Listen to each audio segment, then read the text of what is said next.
Hi friends, welcome. ഇന്ന് നമ്മൾ നല്ല രുചിയുള്ള ഒരു മത്തിക്കറിയാണ് തയ്യാറാക്കുന്നത്. അതിനായിട്ട് 1/2 കിലോ മത്തിയാണ് എടുത്തിരിക്കുന്നത്. ഇത് ചെറിയ സൈസിലുള്ള മത്തിയാണ്. അപ്പോൾ നമുക്ക് ആദ്യം അരപ്പ് തയ്യാറാക്കാം. അതിനായിട്ട് ഒരു പാനിലേക്ക് 1 ടീസ്പൂൺ കുരുമുളക് എടുക്കുന്നുണ്ട്. പിന്നെ 1/2 ടീസ്പൂൺ ഉലുവ, പിന്നെ 2.5 ടീസ്പൂൺ മല്ലിപ്പൊടി ചേർക്കാം.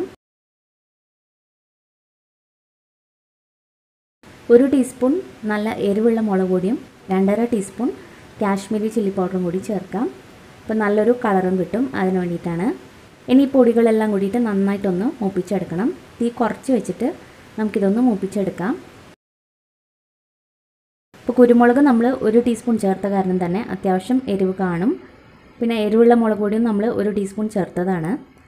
അപ്പോൾ നമ്മൾ നന്നായിട്ടിത് മൂപ്പിച്ചെടുത്തിട്ടുണ്ട്. കളറൊക്കെ അത്യാവശ്യം ഒന്ന് മാറി. ഇനി ഇതിൻ്റെ കൂടെ അരച്ചെടുക്കാൻ വേണ്ടിയിട്ട് നമുക്ക് 15 ചെറിയുള്ളി വേണം. സവാള എടുക്കാതിരിക്കുന്നതായിരിക്കും നല്ലത്. ചെറിയുള്ളി ഉണ്ടെങ്കിൽ ചെറിയുള്ളി തന്നെ എടുക്കുക, നല്ല ടേസ്റ്റ് ആയിരിക്കും. പിന്നെ ഒരു കഷ്ണം ഇഞ്ചിയും 2 വെളുത്തുള്ളിയും കൂടി വേണം. അപ്പോൾ ഇത് ഇത്രയും കൂടി നമുക്ക് ഒരു മിക്സിയുടെ ജാറിലേക്ക് മാറ്റാം.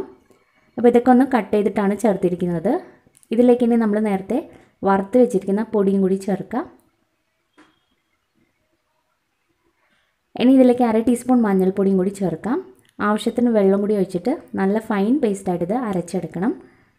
അപ്പോൾ ഇതാണ് നമ്മുടെ കറിയുടെ അരപ്പ്. ഇപ്പോൾ നന്നായിട്ട് തന്നെ അരച്ചെടുത്തിട്ടുണ്ട്. ഇനി നമുക്കൊരു മൺചട്ടി എടുക്കാം. ഇതിലോട്ട് നമ്മൾ ഈ അരച്ച് വെച്ചിരിക്കുന്ന അരപ്പ് ചേർക്കാം. ഇനി ഈ മിക്സിയുടെ ജാറിലേക്ക് തന്നെ ഒരല്പം വെള്ളം കൂടി ഒഴിച്ചിട്ട് ആ വെള്ളം കൂടി നമുക്ക് ഇതിലേക്ക് ഒഴിച്ചു കൊടുക്കാം. ഇതിനെ ഒന്ന് മിക്സ് ചെയ്തതിന് ശേഷം ഇതിലേക്ക് ഒരു 3 പച്ചമുളകും പിന്നെ ഒരു മീഡിയം സൈസായിട്ടുള്ള തക്കാളിയും കൂടി ചേർക്കുന്നുണ്ട്. പിന്നെ പുളിക്ക് വേണ്ടിയിട്ട് നമുക്കൊന്നെങ്കിൽ വാളംപുളി എടുക്കാം, അല്ലെങ്കിൽ കുടംപുളി എടുക്കാം. ഞാനിവിടെ കുടംപുളിയാണ് എടുത്തിരിക്കുന്നത്. ഒരു 3 പീസ് കുടംപുളിയും കൂടി ചേർക്കുന്നുണ്ട്. വാളംപുളി നമുക്ക് ഉപയോഗിക്കാവുന്നതാണ്. ഇനി കറിക്ക് ആവശ്യത്തിന് ഉപ്പും കൂടി ചേർക്കാം. അതിനുശേഷം ഈ കറി ഒന്ന് തിളപ്പിച്ചെടുക്കണം. ഇപ്പോൾ കറി നന്നായിട്ടൊന്ന് തിളച്ചതിന് ശേഷം നമുക്കിതിലേക്ക് മീനും കൂടി ചേർക്കാം. ഇപ്പോൾ നല്ലപോലെ തന്നെ തിളച്ച് വന്നിട്ടുണ്ട്. ഇനി നമുക്ക് മീനും കൂടി ചേർക്കാം. മീൻ ചേർക്കുന്ന മുമ്പായിട്ട് തന്നെ നമ്മൾ ഉപ്പും പുളിയൊക്കെ ഒന്ന് ടേസ്റ്റ് ചെയ്ത് നോക്കണം. പിന്നെ നമുക്ക് ഈ മീൻ മാത്രമല്ല ഏത് തരം മീൻ വെച്ചിട്ടും ഈ ഒരു കറി ഉണ്ടാക്കിയെടുക്കാം. നല്ല ടേസ്റ്റി ആയിട്ടുള്ളൊരു കറിയാണ്.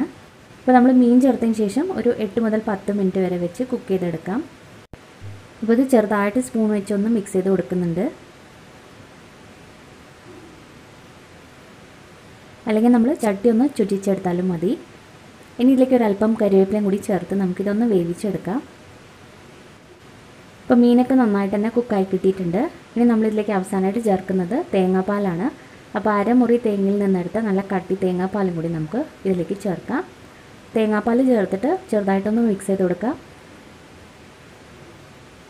അപ്പോൾ വളരെ പതുക്കെ മിക്സ് ചെയ്യാം. മീനൊന്നും പൊടിയാത്ത വിധത്തിൽ മിക്സ് ചെയ്യുക, അല്ലെങ്കിൽ ചട്ടി ഒന്ന് ചുറ്റിച്ചെടുത്താലും മതി. അതിനുശേഷം ഒരു 3-4 മിനിറ്റും കൂടി ഒന്ന് തിളച്ചാൽ നമ്മുടെ കറി റെഡിയാണ്. ഇനി നമുക്ക് ഉള്ളിയും കൂടി താളിച്ച് ചേർക്കാം. അപ്പോൾ അതിനായിട്ട് ഒരു പാനിലേക്ക് 1 ടീസ്പൂൺ വെളിച്ചെണ്ണയാണ് എടുത്തിരിക്കുന്നത്. ഇതിലേക്ക് ഒരല്പം ഉലുവയും കൂടി ചേർക്കുന്നുണ്ട്. ഉലുവ നമ്മൾ നേരത്തെ അരച്ചതാണ്, എന്നാൽ പോലും കുറച്ച് വറുത്ത് ചേർക്കുമ്പോൾ നല്ല ടേസ്റ്റ് ആയിരിക്കും. ഇനി ഇതിൻ്റെ കൂടെ കുറച്ച് ചെറിയുള്ളി കൂടി നമുക്ക് സ്ലൈസ് ചെയ്തതാണ്, അത് ചേർക്കാം. കുറച്ച് കറിവേപ്പിലയും കൂടി ചേർത്ത് നന്നായിട്ടൊന്ന് മൂപ്പിച്ചെടുക്കാം. അപ്പോൾ ഇത് മൂത്തതിന് ശേഷം നമുക്ക് കറിയിലേക്ക് ഇട്ട് കൊടുക്കാം. അപ്പോൾ ഇത്രയേ ഉള്ളൂ, നമ്മുടെ ടേസ്റ്റി ആയിട്ടുള്ള മീൻ കറി റെഡി ആയിട്ടുണ്ട്. നല്ല രുചിയുള്ള ഒരു കറിയാണ്. ഇന്ന് നമുക്ക് ചോറിനും കപ്പയ്ക്കൊക്കെ കൂട്ടി കഴിക്കാൻ നല്ല ടേസ്റ്റ് ആയിരിക്കും. അപ്പോൾ നല്ല കുറുകിയ ചാറോട് കൂടിയിട്ടുള്ള ഒരു കറിയാണ്. അപ്പോൾ ഏത് മീൻ വെച്ചിട്ടും ഈ ഒരു കറി ഉണ്ടാക്കാം. അപ്പോൾ ഉറപ്പായിട്ടും ഈ ഒരു കറി എന്തായാലും ഒന്ന് ട്രൈ ചെയ്ത് നോക്കണം. ട്രൈ ചെയ്തിട്ട് നിങ്ങളുടെ അഭിപ്രായങ്ങളൊക്കെ അറിയിക്കണം. വീഡിയോ ഇഷ്ടപ്പെട്ടാൽ ലൈക്ക് ചെയ്യാനും സബ്സ്ക്രൈബ് ചെയ്യാനും മറക്കരുത്. താങ്ക്